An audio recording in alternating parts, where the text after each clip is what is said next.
La Ford Capri est une voiture piège quand on veut retracer son histoire. C'est une voiture dont il est impossible de ne pas parler, mais impossible aussi de ne pas faire d'erreur, tant elle utilisera de moteurs différents sur 3 générations, plusieurs continents et tout au long d'une carrière qui ne se terminera qu'en 1986, presque 17 ans après son lancement. Aussi, n'attendez pas de moi une liste exhaustive des machines qui trouveront place sous son capot. Nous parlerons plutôt de cette mouche qui a piqué Ford pour créer la Mustang européenne.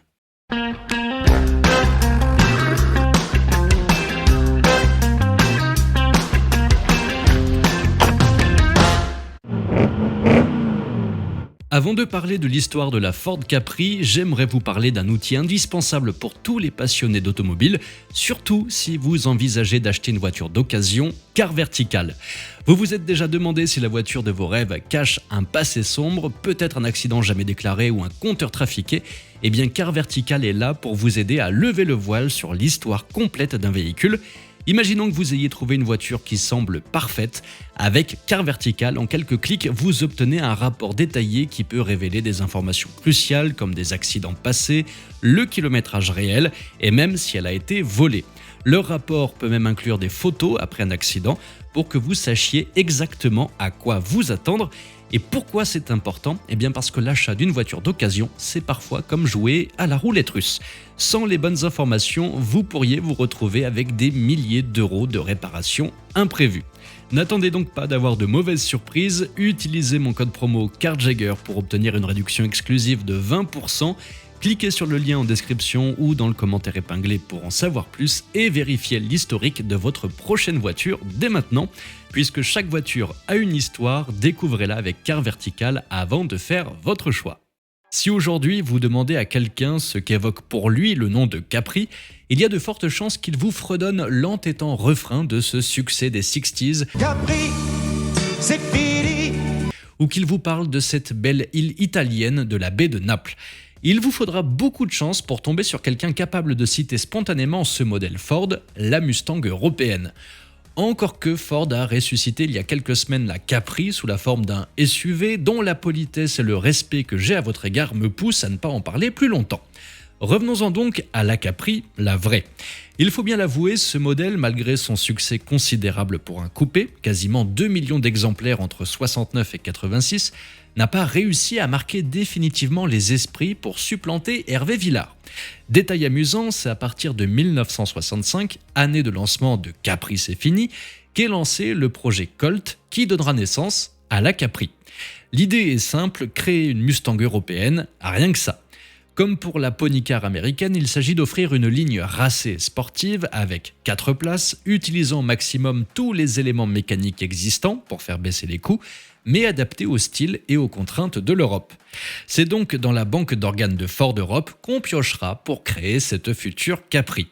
La plateforme utilisée sera celle de la Cortina, propulsion donc, tandis qu'on trouvera sous le capot pléthore de moteurs tout au long de sa carrière provenant soit de Ford Angleterre, L4 Kent, V4 et V6 Essex, soit de Ford Allemagne, V4 Taunus, L4 Pinto et V6 Cologne. Et pour son design, l'auteur n'est d'ailleurs ni plus ni moins que Philip T. Clark, le père de la Ford Mustang en personne. Le projet est définitivement validé en juillet 66, tandis que le nom Capri est adopté en novembre de la même année. C'est en janvier 1969 qu'est donc présentée puis lancée la Ford Capri au Salon de l'Auto de Bruxelles. D'entrée de jeu, il s'agit d'une voiture mondiale puisque fabriquée en Europe, en Australie, en Afrique du Sud. Elle sera vendue aussi aux USA et au Canada, mais sous la marque Mercury de 70 à 77. La production australienne sera courte, de 70 à 72 à 15 122 exemplaires, avant de se revenir à l'importation. Même période et même durée en Afrique du Sud, avec une production relativement faible, mais une particularité, 500 exemplaires de la Capri Perana, dotée d'un V8 Windsor de 5 litres d'environ 220 chevaux, fabriqué par Basil Green Motors et destiné à la compétition, seront fabriqués. Mais revenons-en à nos moutons.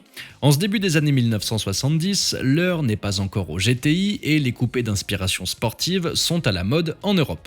L'offre extrêmement large de la Capri en termes de finition comme de motorisation, de 50 à 138 chevaux, du 4 cylindres V6, permet de toucher une vaste clientèle. À cette époque, on s'achetait un look, une image, peu importé au fond que les petits V4 1,3 litre ne soient pas aussi performants que les gros V6 3 litres, l'essentiel c'était d'avoir la classe. De toute façon, quelle que soit la puissance, la ligne de la Capri est une réussite et son habitabilité, encore rarement vue sur un coupé, lui confère une belle polyvalence. Ainsi, la Ford Capri peut ratisser large en misant plus sur son image que sur un véritable tempérament sportif. Afin de procurer une aura plus sportive justement à la Ford Capri, le directeur de la compétition de Ford, Jochen Nirpach, lance la conception d'une variante destinée à courir en groupe 2. Le fruit de ce travail apparaît en mars 1970 sous la forme de la Capri RS 2600. La cylindrée est de 2637 cm3 pour développer 150 chevaux. Rabaissée, elle est également équipée d'une carrosserie allégée lui permettant de réduire son poids à 900 kg. La RS 2600 est d'abord fabriquée en petite série, destinée à une clientèle de coureurs afin de pouvoir être homologuée en rallye. Elle préfigure toutefois un modèle de plus grande diffusion qui apparaît en septembre 1971. Les parties allégées de la carrosserie ont laissé place à des éléments en tôle, tandis que les vitres en plexiglas ont été remplacées par des modèles en verre. Le poids atteint donc 1080 kg, mais les performances restent honorables avec plus de 200 km/h en vitesse de pointe.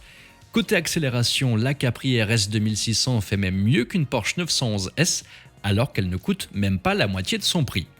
Extérieurement, elle se distingue par ses 4 optiques avant de forme circulaire, ses pare-chocs avant et arrière en 2 parties et ses jantes Richard Grant à bâton. L'habitacle se montre cossu, tout de noir vêtu et se pourvoit de 2 sièges baquets.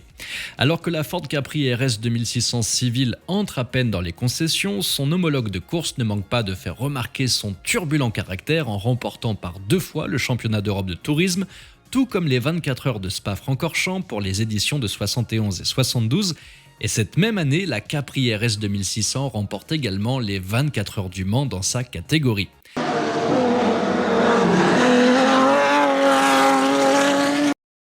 En parallèle, la Ford Capri de série est un véritable triomphe commercial. Les cadences de production n'ont cessé d'augmenter afin de répondre à une demande inédite pour un coupé. D'ailleurs, en août 1973, c'est une RS 2600 qui a l'honneur d'être la millionième Ford Capri produite. À partir du choc pétrolier d'octobre 1973, auquel s'ajoutent des restrictions de circulation et une uniformisation des limites de vitesse, la gourmande, turbulente et exclusive Ford Capri RS 2600 ne rentre plus dans les nouveaux standards de l'automobile.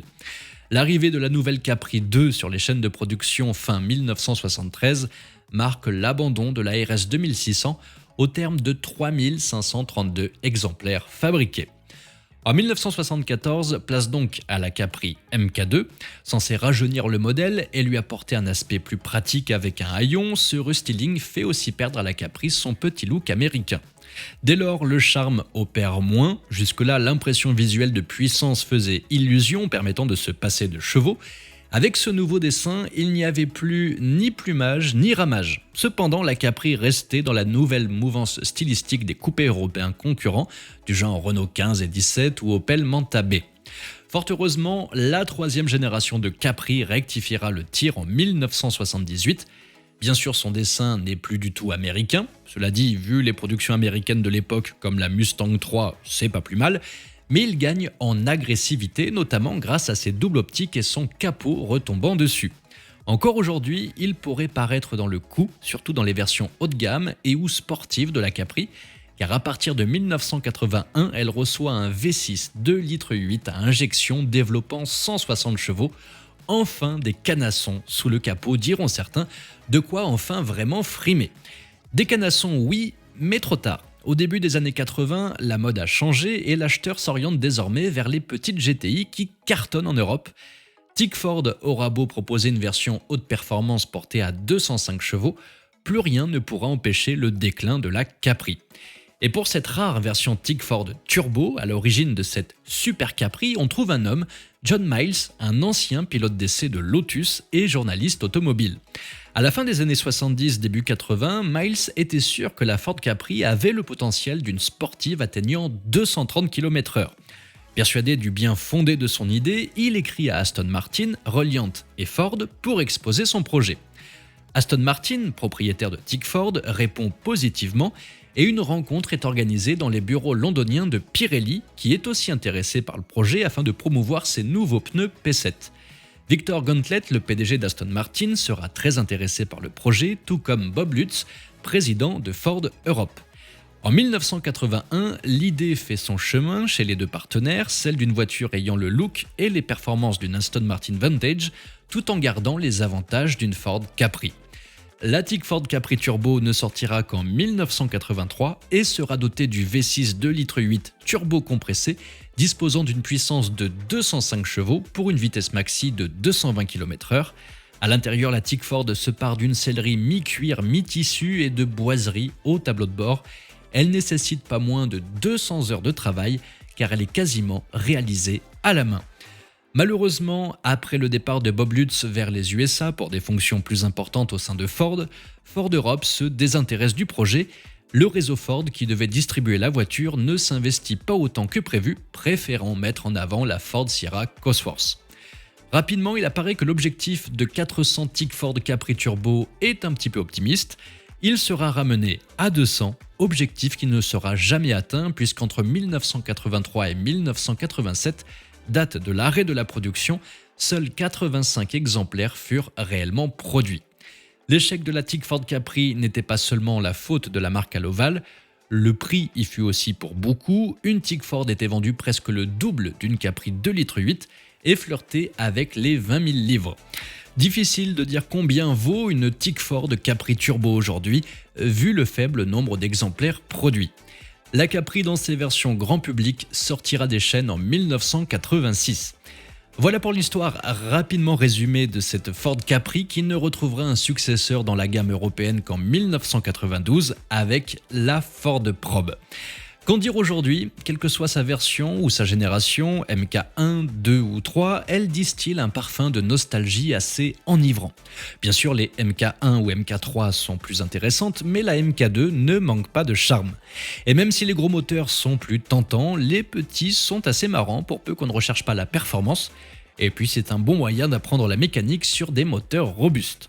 Mais quel que soit le modèle choisi, vous plongerez dans une autre époque, changerez d'état d'esprit et retrouverez le plaisir de la route pépère comme dans les années 70 où les nationales étaient encore des axes routiers de premier ordre.